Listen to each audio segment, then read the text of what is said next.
Number 10. Paper Mario: The Thousand Year Door. This is one of my all-time favorite RPGs, and it's a JRPG nonetheless from Nintendo. I never really thought of it as a JRPG, being that it's so different from what you usually get. But nonetheless, it's made in Japan, it's an RPG, it's a JRPG.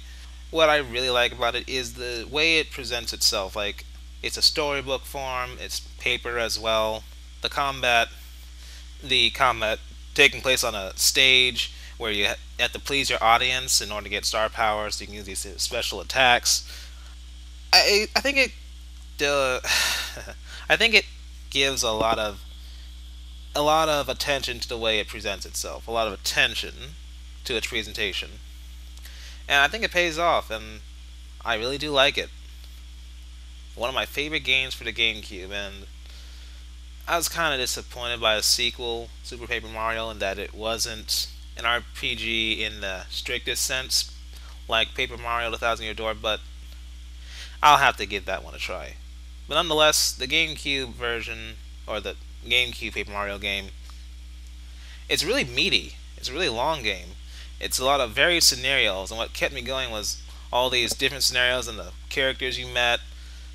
Really interesting, really fun, really liked it. Number 9. Mario Sunshine. This is the first 3D Mario platformer I ever played, and that's probably why it's my favorite. I really like the scenery and the way Mario controls in this one. The water pack, it can be seen as a handicap or a crutch, but I think it adds more to the exploration aspect of the game. And I really like moving around in Super Mario Sunshine.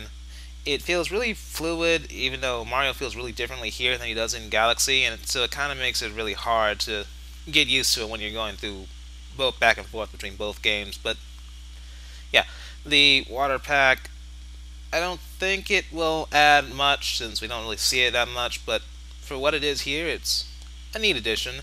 The standard challenge sections of the game where you're just have no water pack and you're just doing it all by yourself are really hard, but fun still.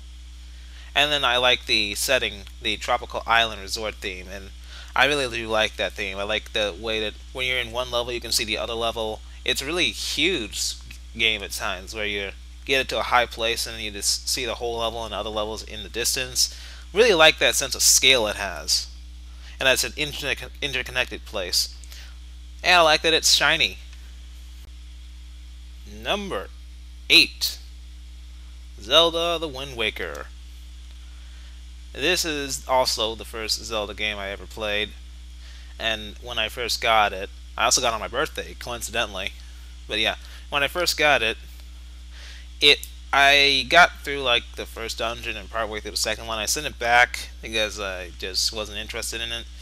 Only years later, after getting older, playing Twilight Princess, and then coming back to play this game, that I fall in love with it.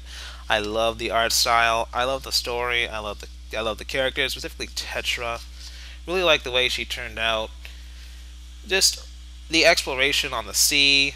I really like how big the game feels. Really nice world map.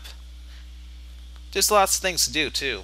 And the combat is simple but fun. And the final end boss, Ganon, Ganondorf, sorry, and stabbing him in the face really punctuates the experience. Number 7. Mario and Luigi: Superstar Saga. This is probably my favorite game for the Game Boy Advance that I have played on the Game Boy Advance. It is funny, it's meaty, it's a very long game. The combat is pretty fun. No wait, it's really fun.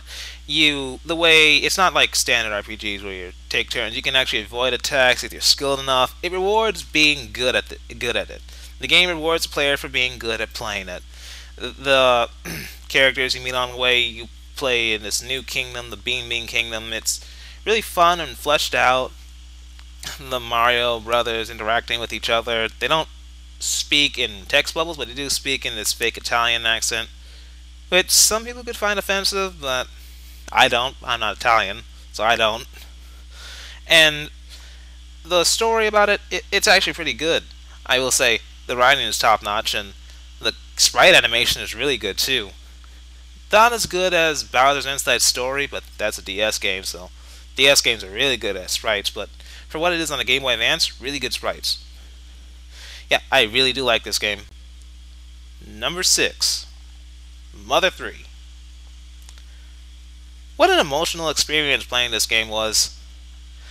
It I really have trouble describing it. It's a standard RPG gameplay wise. It's like Dragon Quest or any other turn-based RPG. It's structured in chapters. The story is probably the part that you'll walk away with most if you play this game. The ending, everything, it's just really emotional, and I can't really sum it up in words without going into detail about it. Maybe that's for another time, but for now, Mother 3 really in here because it has a great emotional impact on me.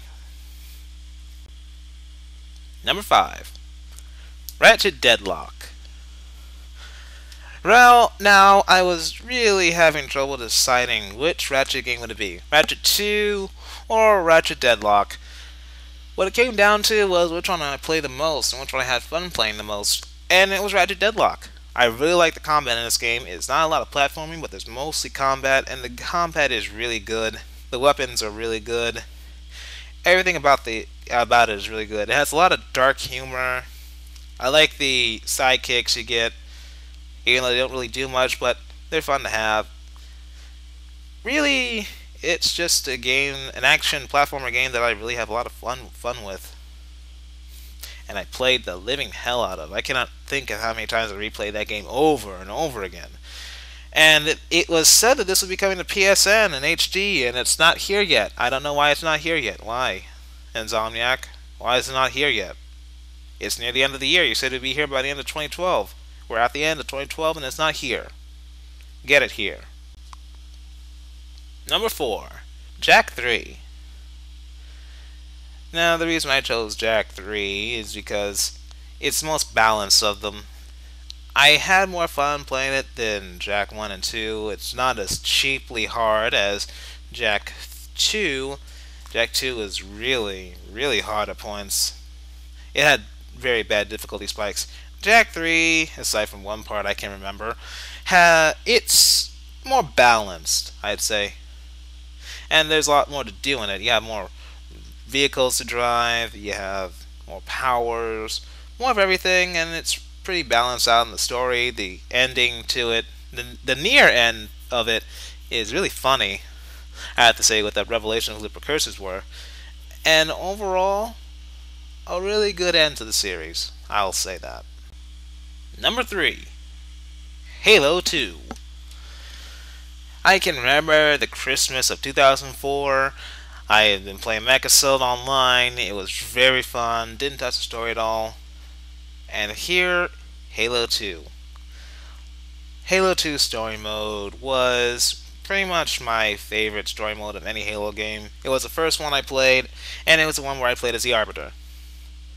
That's really the reason why I like this story mode so much more than my other pick for number 3 would have been was Halo 3 ODST, but Halo 2 won out because it had perspective, really.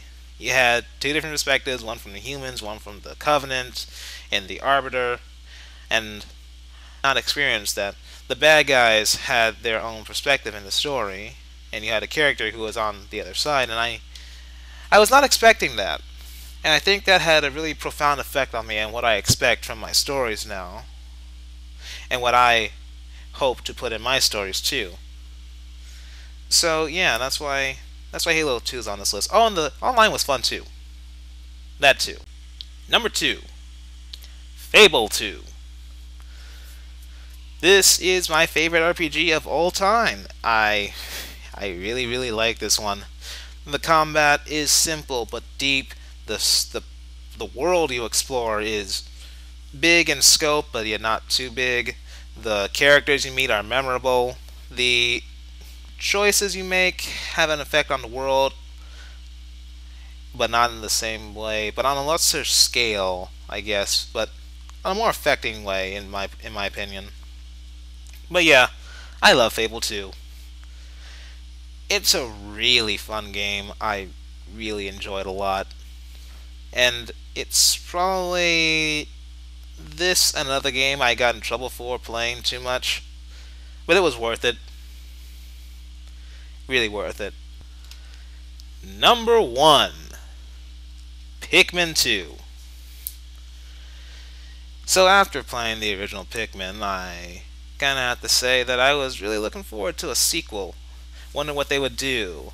Looking at screenshots, devouring every bit of information I could about this game. Pikmin 1 was a really unique game by the standards of what I played before it, and I really can't wait for a sequel. When I got the sequel, I must have poured so much time into playing through it, beating it, completing it to 100% completion over and over and over again. And even after I beat it, I'd still play it. Even though there's no more treasure to collect, I just play it and continue playing it. I don't know what it was about the way that Pikmin 2 played over Pikmin 1, but I just could not stop playing that game. Really had fun with it. I didn't really do the challenges that much. I didn't really like them, but other than that, the main story, it had really big production values too. But yeah, really like Pikmin, and I cannot wait for Pikmin 3.